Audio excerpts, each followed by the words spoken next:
box, and when we open it first of all, we find that inside there are two different packages.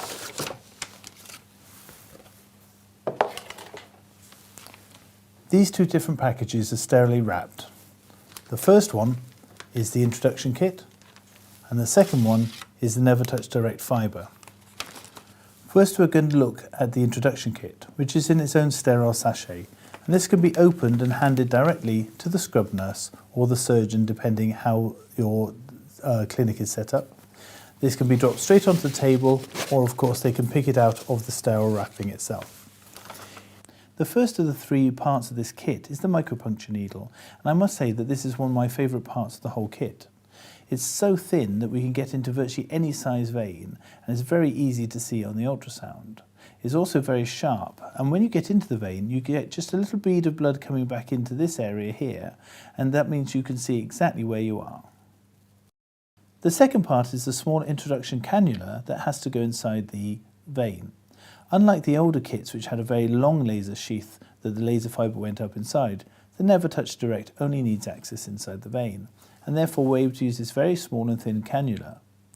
To get it in using the Seldinger technique, we merely flush this with heparin, and then we pass this dilator all the way inside until it comes out of the other end, and simply it clips together.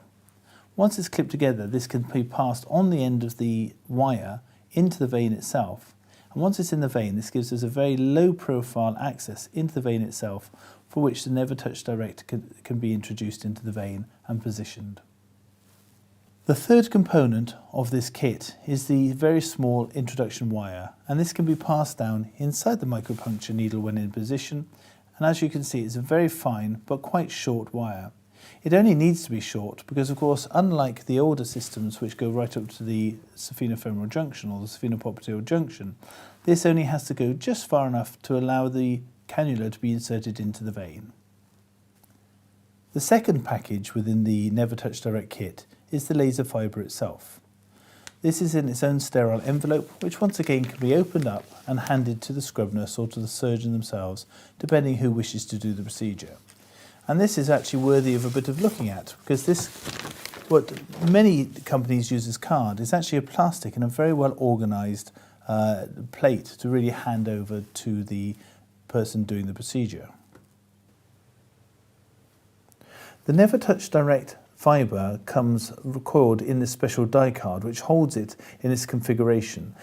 Anyone who's used endovenous laser knows that one of the problems is when you take the fibre out, it just springs everywhere. It can spring out of the operative field, and once it does that, of course, it can become unsterile. The Angiodynamics Never Touch Direct system has used this very ingenious method, and this is the way it works. Firstly, when it's opened up and it's all sterile, this end, which is a special SMA connector, can simply be taken out of the die card, and just enough of it is required can be handed out to the circulating nurse to be put into the laser. Once that's been connected to the laser, the other end can then be removed, which is the Never Touch Direct with the gold tip, and this can be handed out into the surgeon, and just enough can be handed that is required. So if it's a short section of vein, like an anterior accessory saphenous vein, that requires just 20 or so centimetres, you'd only take a little bit out, whereas if you wanted a longer amount, you can keep on unwinding as much as you require. And as you can see, by doing this system, the die card holds the rest of it nice and compactly within the operative field, so there's no risk of it springing away. The Never Touch Direct fibre itself is well worth looking at, and there are a couple of features worthy of note. Firstly, it's one of the narrowest fibres that's around, and it fits straight down a 4 French gauge cannula, meaning that the access is absolutely tiny. The fibre itself is coated with this nylon external coating, which means that if a tumescence needle touches it, it'll bounce straight off without causing any damage.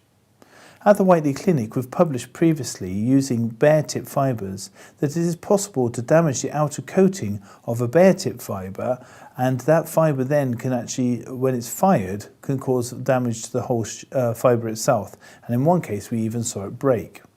However, using the Never Touch Direct, this can't happen, and the tumescence needle touching this will bounce straight off, leaving the fibre completely undamaged. As with all endovenous devices, there's 1 centimetre markings all the way along the shaft, so we can work out exactly how fast we're pulling it back and what the linear endovenous energy density is, or LEED. So every 1 centimetre there's a mark, and every 10 centimetres there's a double mark for 20 centimetres, triple mark for 30 centimetres, and so on, so we can work out exactly where the tip is, even if we're not scanning it at the time. Looking at the end of the Never Touch Direct fibre, we can see several features that are worthy of note. The first is the gold tip, or the gold jacket. This is a cylinder of metal that holds the fibre away from the wall, allowing the beam to come out to the end, causing the heating, without the tip actually touching the wall. By doing this, it reduces the risk of any perforation and therefore reducing the risk of ecchymosis or hematoma, reducing pain for the patient and getting a more concentric closing of the vein.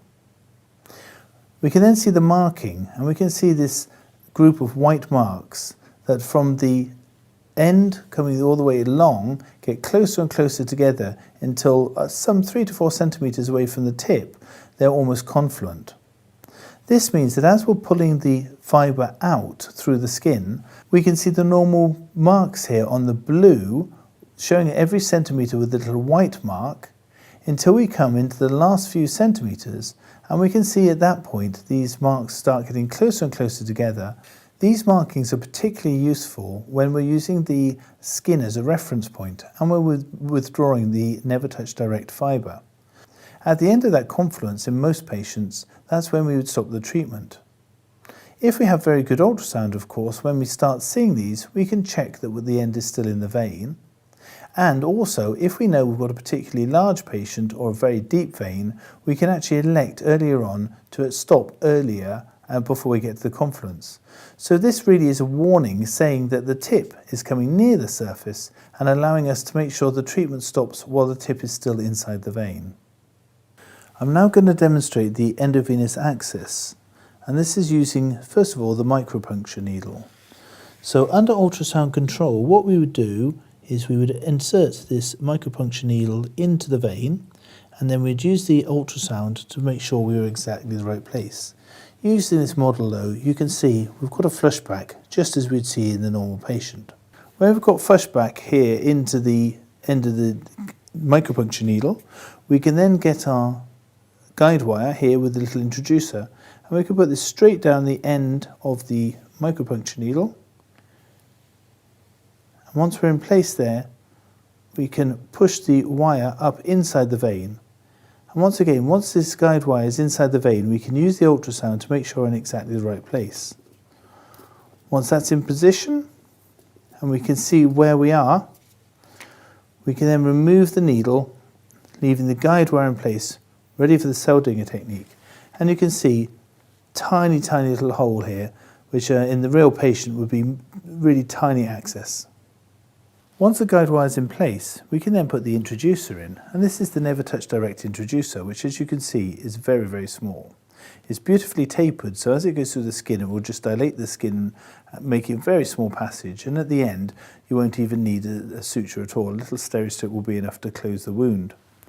So what we do is we just pop the guide wire into the end of the introducer, and before we pass it into the skin itself, we just make sure that enough guide wire is coming out of the other end. This is essential, as within all catheter techniques, because if we push blindly through at that point and weren't holding the wire, then what could end up happening is the wire could be lost inside. So making sure we're holding the wire safely, we can then just slide this introducer straight into the vein. And once we're in this position here, we can then take out the wire and the introducer, leaving the cannula in place. Once we've got access into the vein using the cannula, we can then put the Never Touch Direct fibre into the vein itself through the cannula. When it's going to come to measuring on or the pulling back, we can either use the end of the cannula here or the skin. Due to the specialist marking, it's preferable to use the skin, because then we know exactly how deep we are and how far away the tip of the fibre is from the skin at the end of the treatment. So placing the Never Touch Direct fibre in through the cannula, we can go all the way up inside the vein, and of course in real life we then use ultrasound to see exactly where we are at the top. We can then pull this cannula out, keeping the fibre exactly where it is, and for positioning.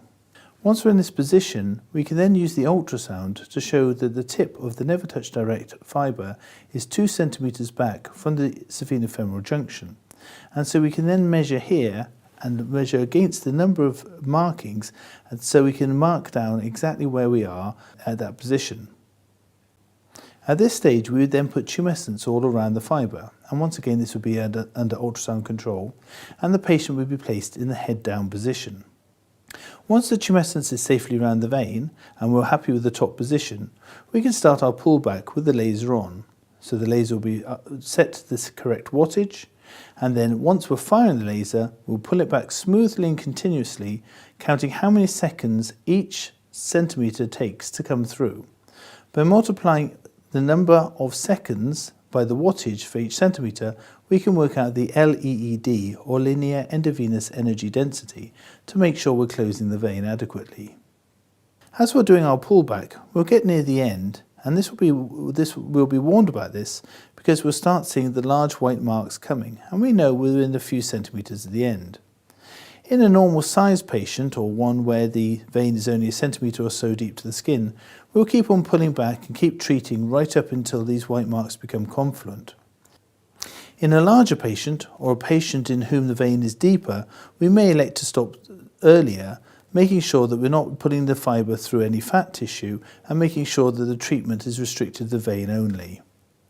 In a normal patient, we get to the pullback section where we see the confluence of the white marks, and as we can see these 3 in a row and it starts going blue afterwards, we would stop at this point. When we withdraw the fibre, we can see that we've got about 3 centimetres left deep inside. So if we use the skin as the marking point, we can use these white marks as we've just shown to know exactly where the gold tip is, so we know at the end of the treatment. However, some people, myself included, like to keep the sheath inside through the skin so that we protect the skin and make sure there's no chance of any accident happening or any skin burns. To do that, what I like to do is measure just before we start.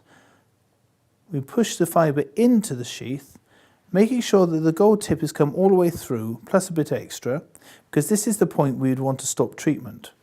We can then count back on the outside. There's the double mark here, which is 20 centimetres, 19, 18, 17, 16, 15, 14.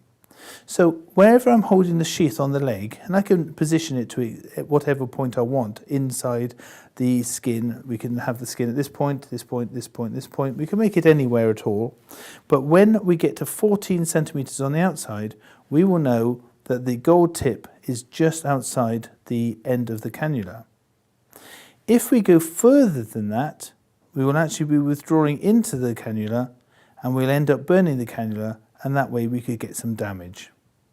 So if the sheath is within the skin, and say the skin is maybe at this point because you've pulled it back to that area, once you've got to the 14 centimetre mark, which we know correlates to the gold tip poking out at the end of the cannula, at that point we will have finished our treatment and we would withdraw the whole of the assembly out through the skin with a laser in the off position.